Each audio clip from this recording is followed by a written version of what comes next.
আল্লামা দেলোয়ার হোসেন সাঈদী উনি বিশ্ববরেণ্য একজন আলেম ছিলেন।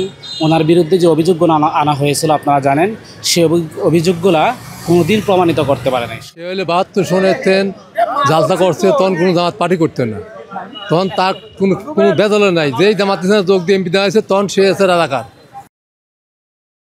করার তখন তাকে জেলেতে মেরে জেলেতে দিলে ষড়যন্ত্র করি। এই তো তাতে আর সে তো আল্লাহর জমিনে আল্লাহর দিন বলতে সারা বিশ্বের বর্ণ আলম।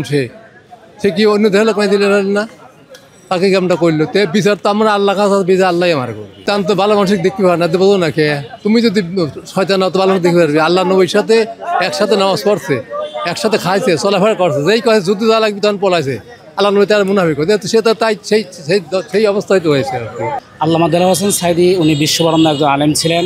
ওনার বিরুদ্ধে যে অভিযোগগুলো আনা হয়েছিল আপনারা জানেন, সেই অভিযোগগুলা কোনোদিন প্রমাণিত করতে পারে নাই। সর্বপ্রথম ওনাকে আপনারা জানেন রায় দিয়েছিল। এরপরে এই অভিযোগগুলো প্রমাণিত না হওয়ার কারণে তাকে সে ফাঁসি থেকে তাকে মুক্তি দিয়ে তাকে দেওয়া হয়েছে আমৃত্যু কারাদণ্ড, যেটা সম্পূর্ণরূপে অন্যায় এবং অবিচার। রাস্তাঘাটে মানে অনেক দূরে একটু হেঁটে আসা লাগছে আর কি, যেহেতু এদিকে লোকের ভিড় বেশি, যার কারণে গাড়ি আসে নাই। গাড়ি আমাদের চিনমৈত্রী সম্মেলন কেন্দ্র ওইখানে রয়েছে, আমরা হেঁটে হেঁটে আসছি। উদ্দেশ্য এখন আমরা মুসলমান, আমরা এদেশে সৎ লোকের আইন চাই, কোরআনের আইন চাই, হাদিস কোরআনের আইন চাই। ওই ভাষা ওরা বললে আমার ভাষা আমরা বলবো।